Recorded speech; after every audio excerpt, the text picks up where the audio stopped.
Good morning friends, मैं हूं शिव और आप देख रहे हैं एजुकेशन हब। आज हम एसपी का 5th चैप्टर शुरू करने जा रहे हैं और जिसका नाम है डिपॉजिट।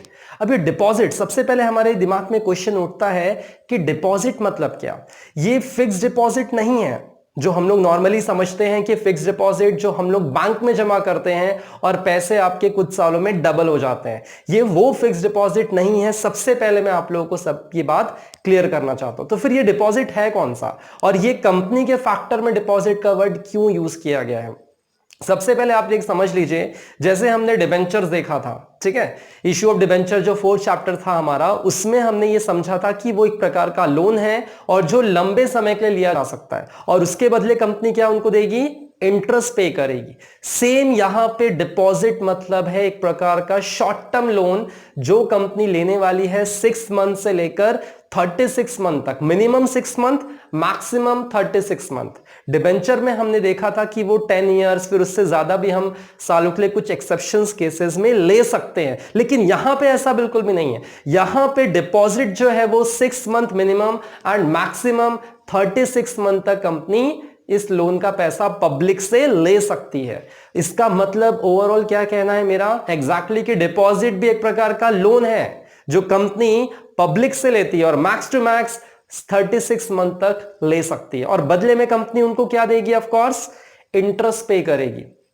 तो यहां पे एक और रेजिंग ऑफ फंड का एक सोर्सेज आ गया हमारे सामने डिपॉजिट के रूप में, और इस तरीके से भी कंपनी क्या कर सकती है, डिपॉजिट का पैसा ले सकती है लोन के रूप में। इसका मतलब पैसा ले सकती है पब्लिक से। और इसमें सबसे खास बात क्या है कि डिपॉजिट का पैसा अगर पब्लिक से लेते हैं तो कोई कंट्रोलिंग पावर नहीं। क्यों? क्योंकि वो डिपॉजिटर होल्डर क्या कहलाएंगे, क्रेडिटर ऑफ द कंपनी, मतलब वो लोन देने वाले एक नॉर्मल पर्सन कहलाएंगे। उसके अलावा कंपनी में कोई कंट्रोलिंग, कोई वोटिंग पावर उनका नहीं होगा। सबसे खास बात यह है। और साथ में इसमें कंपनी को रेट ऑफ इंटरेस्ट भी कम देना होता है as compare to normal banking sector के हिसाब से अगर देखा जाए तो उसके कंपेरेटिवली यहां पे आपको इंटरेस्ट भी कम देना पड़ता है। तो कंपनी को ओवरऑल फायदा है, ठीक है। तो यहां पे और डिपॉजिट का जो डेफिनेशन है हमने पहले भी कवर कर लिया है। जो सोर्स ऑफ फंड था उसमें हम लोगों ने शेयर्स, डिबेंचर्स, डिपॉजिट, बॉन्ड, इन सब के डेफिनेशन देखे थे, ठीक है। तो उसको अभी फिलहाल उस पर बात नहीं करते हैं। और अभी मैंने आपको शॉर्ट में बता दिया कि डिपॉजिट मतलब होता क्या है। डिपॉजिट मतलब एक प्रकार का लोन है जो कंपनी पब्लिक से ले रही है और मैक्स टू मैक्स 36 मंथ के लिए। अब यहां पे आपको यह दिया है कि डिपॉजिट का पैसा कौन सी कंपनी नहीं ले सकती। जो पहला आ रहा है ना point, acceptance of deposit, all company accepting deposit accept, मतलब कौन सी कंपनी डिपॉजिट का पैसा नहीं ले सकती, बैंकिंग कंपनी डिपॉजिट का पैसा लोन के रूप में पब्लिक से नहीं ले सकती। दूसरा कौन, नॉन बैंकिंग फाइनेंस कंपनी। तो ये लोग, मतलब इस प्रकार की जो कंपनियां के नाम यहां दिए हैं, ऐसी कंपनियां डिपॉजिट का पैसा पब्लिक से नहीं ले सकती हैं, ठीक है। हाउसिंग फाइनेंस कंपनी जो हाउसिंग को लोन देती होंगी। तो फाइनेंस कंपनी अगर आप देखोगे तो फाइनेंस कंपनी यहां पे स्टार्टिंग से आ रहा है, बैंक फाइनेंशियल वर्क करती है, ठीक है। नॉन बैंकिंग फाइनेंशियल कंपनी वो भी फाइनेंशियल वर्क करती है, राइट। हाउसिंग फाइनेंस कंपनी ये भी फाइनेंशियल वर्क करती है। मतलब ये तीन तो आपको दिख रहे हैं कि फाइनेंशियल बैंकिंग कंपनी जो होगी वो डिपॉजिट का पैसा पब्लिक से नहीं ले सकते, पहली बात। फिर 4th वाला पॉइंट क्या कहता है कि सेंट्रल गवर्नमेंट ने अगर कुछ स्पेसिफाई कर दिया, कानून के दायरे में ला दिया, सेक्शन 71 से लेकर 76 कंपनी एक्ट के थ्रू, तो वहां से भी कंपनी पैसे को, मतलब वो वाली कंपनी भी जो इस दायरे में आ जाएगी, वो भी कंपनी कहीं ना कहीं डिपॉजिट का पैसा लोन के रूप में नहीं ले सकती, ठीक है। और ऑफ कोर्स मतलब इस प्रकार से इसका मतलब क्या हुआ कि ये जो 4 लिस्ट है, ये 4 कंपनियां डिपॉजिट का पैसा नहीं ले सकती, राइट। और वहां पे एक वर्ड लिखा है डायरेक्टिव, ऑफिशियल, जो वहां पे उनका इंस्ट्रक्शंस आता है, गवर्नमेंट का ऑफिशियल इंस्ट्रक्शन आता है, तो उसके तहत जो कंपनी उस लिस्ट में आ जाएगी वो कंपनी डिपॉजिट का पैसा नहीं ले सकती। ये बात वहां पे क्लियर होती है हमें डायरेक्टली, ठीक है। इसका मतलब ओवरऑल डिपॉजिट एक प्रकार का लोन है जो कंपनी लेती है पब्लिक से, और ये जो 4 हमने लिस्ट देखी, ये लोग ऑफ कोर्स पब्लिक से पैसा नहीं ले सकते, ठीक है। अब आपके पास एक छोटा सा चार्ट आता है एक्सेप्टेंस ऑफ डिपॉजिट का। तो हम डिपॉजिट का पैसा किससे ले सकते हैं उसके बारे में है। तो एक आपको दिया है मेंबर्स के थ्रू और एक दिया है आपका पब्लिक के थ्रू। मेंबर के थ्रू हम कैसे डिपॉजिट का पैसा ले सकते हैं, उसमें 3 टाइप आपको दिए हैं, एक प्राइवेट कंपनी, एक पब्लिक कंपनी और उसमें भी एलिजिबल कंपनी की बात हो रही है, और तीसरा है एलिजिबल पब्लिक कंपनी। तो ये जो 3 प्रकार है हम डिटेल में देखेंगे ऑफ कोर्स।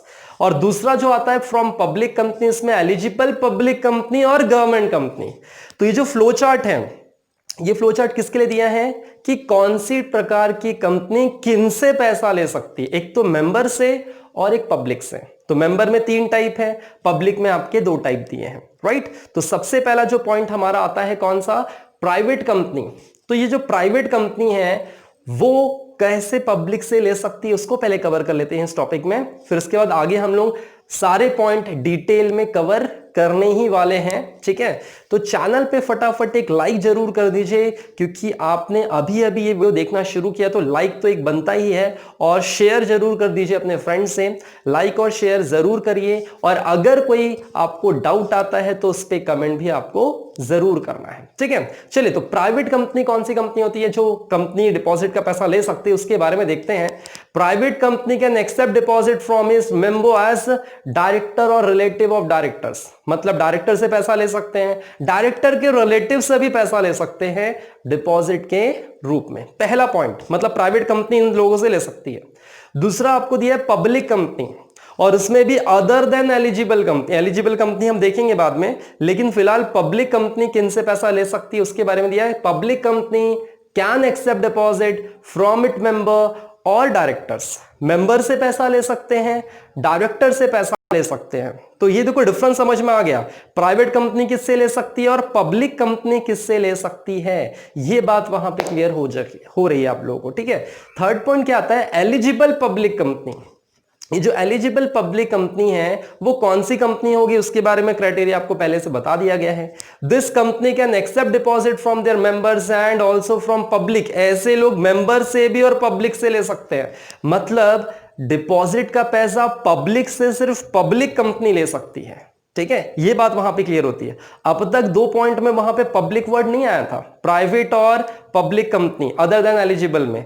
यहां पे एलिजिबल कंपनी भी है और पब्लिक कंपनी है। एलिजिबल पब्लिक कंपनी इसका मतलब ये लोग पब्लिक से पैसा ले सकते हैं। और एलिजिबल कंपनी मतलब कौन सी कंपनी होगी, फर्स्ट उसमें पॉइंट दिया है नेटवर्थ जिनका कम से कम 100 करोड़ कम से कम होना चाहिए।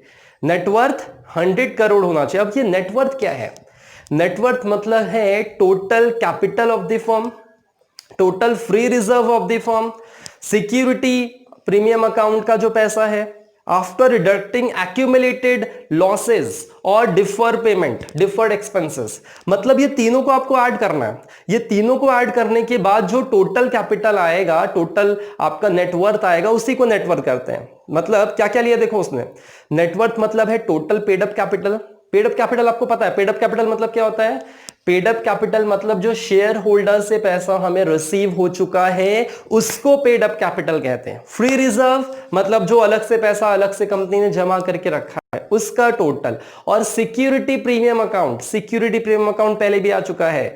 सिक्योरिटी प्रीमियम अकाउंट मतलब जो एक्स्ट्रा पैसे कंपनी शेयर वसूलते समय लेती है, नॉर्मल शेयर की प्राइस से ज्यादा पैसा लेना, तो वो प्रीमियम कहलाता है। और उस प्रीमियम का अलग से अकाउंट होता है, उसमें कंपनी पैसा जमा करके रखती है।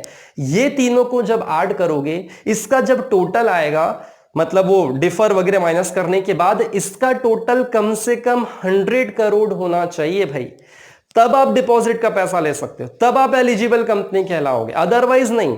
ये बात पहली पॉइंट बोली है। सेकंड पॉइंट क्या कहता है, टर्नओवर। अब ये टर्नओवर क्या होता है भाई, टर्नओवर कितना होना चाहिए, कम से कम not less than 500 crore which is obtain prior approval of share holder. मतलब शेयर होल्डर से अप्रूवल और 500 टर्नओवर। अब ये टर्नओवर मतलब इनकम फ्रॉम सेल्स, सेल्स आपका जो है टोटल इनकम फ्रॉम सेल्स वो 500 करोड़ होना चाहिए, तब जाकर ऑफ कोर्स आप एलिजिबल कंपनी कहलाते हो। तो यहां पे पॉइंट हम क्या पढ़ रहे हैं एग्जैक्टली, एलिजिबल कंपनी किसको कहते हैं, टर्नओवर और एक नेटवर्थ। ये 2 पॉइंट फुलफिल जिसने कर लिया वो एलिजिबल कंपनी है, और वो कंपनी पब्लिक से पैसा डिपॉजिट के रूप में ले सकती है। ये बात वहां पे क्लियरली बताई गई है और आई होप आपको ये पॉइंट क्लियर हो जाएगा और ये हो भी रहा होगा। अब जो आगे के पॉइंट है, terms and condition for acceptance of deposit, ये हम नेक्स्ट वीडियो में कवर करने वाले हैं। तो चैनल पे बने रहिए। सब्सक्राइब नहीं किया है तो सब्सक्राइब जरूर कर दीजिए, क्योंकि आपको नए नए वीडियो तभी उसका आपको नोटिफिकेशन आ जाएगा, राइट। और लाइक एक बार जरूर फिर से कर दीजिए, जो बच्चे नए हैं उनके लिए मैं कह रहा हूं, ठीक है। लाइक कर दीजिए, कमेंट कर दीजिए कितना पॉइंट समझ में आया, और नहीं समझ में आया तो वो भी पूछिए। व्हाट्सएप नंबर आपके पास ऑलरेडी है, फेसबुक में आप जुड़ सकते हैं, मैंने उसका भी लिंक देके रखा है डिस्क्रिप्शन में, तो आप उसमें भी जुड़कर अपने डाउट्स क्लियर कर सकते हैं, ठीक है। तो मिलते हैं नेक्स्ट वीडियो में, तब तक के लिए जय हिंद।